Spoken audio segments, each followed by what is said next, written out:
Good morning, students. This is slide number 1 on new criticism. I have already posted uh, one lecture on new criticism, and this is the second lecture. And I'm not going to post any more lecture on new criticism.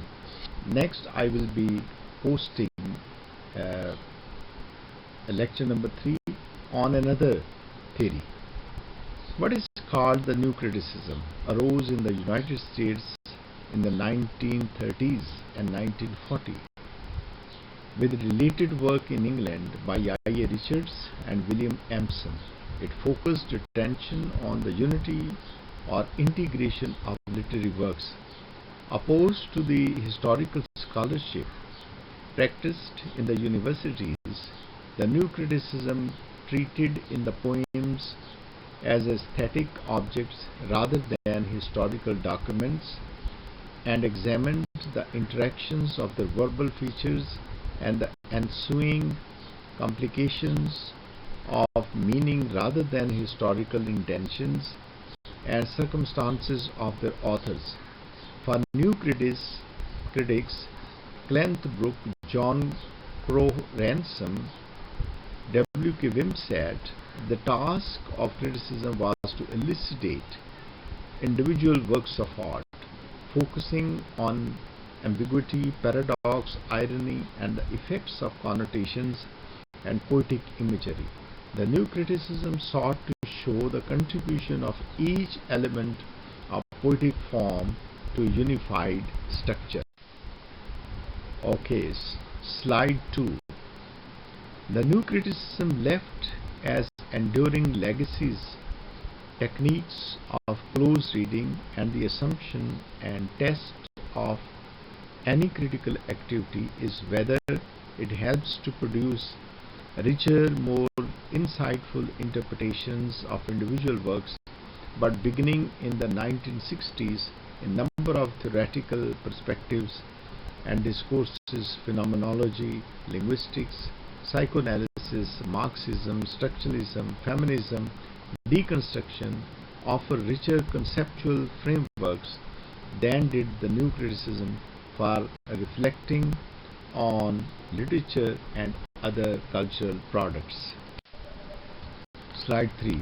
Clenthbrook's, in the letter to the teacher included in the first edition of Understanding Poetry, warned that literary criticism should not stop at paraphrase of logical and narrative content, or a study of historical and biographical material, or at inspirational and didactic interpretation. In his well-known book, The Well-Wrought Urn, he takes the language of all poetry as that of paradox. According to Brooks, every poem is built upon an irony or paradox. He points out the difference between the language of poetry and the language of science by saying that while science tries to stabilize terms, the poet continually wraps them in order to make them accurately fit his meaning. He says the language of poetry is the language of paradox. He further says that it is the scientist whose truth requires a language purged of every trace of paradox. Apparently, the truth which the poet utters can be approached only in terms of paradox. Slide number 4. As we science with universals, poetry with particulars, further Ransom distinguishes between the logical meaning, which is peculiar to science, and the local meaning that one discerns in poetry.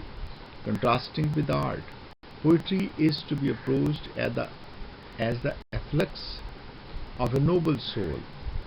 Knowledge of the author's intentions was neither available nor desirable. Slide number 5. Read the following books. Some books I have given, and you may get these books on internet, or if it is possible, you may buy them at a bookshop. Clanth Books, The Well-Wrought Urn, John Crowe Ransom, Beating the Bushes, Ransom, Preface to the World's Poetry. These are very important books, but I don't think that they are available at bookshops. But you may download them from internet and read them if you like. Midterm exam, then I have students given you midterm exam format. Total marks will be 30. Time allowed 1.5 hours. 3 questions will be given, but you have to write answers to 2 questions. All the questions will be pertaining to the course start before midterm or as per the notes provided in the lecture slides. You are advised to read extra books and material available on net. You are expected to write 2 pages of the exam sheets. That is, 1 page means both sides of a leaf. Thanks very much. Students, if you have any query, any question, you may call me. Thank you very much.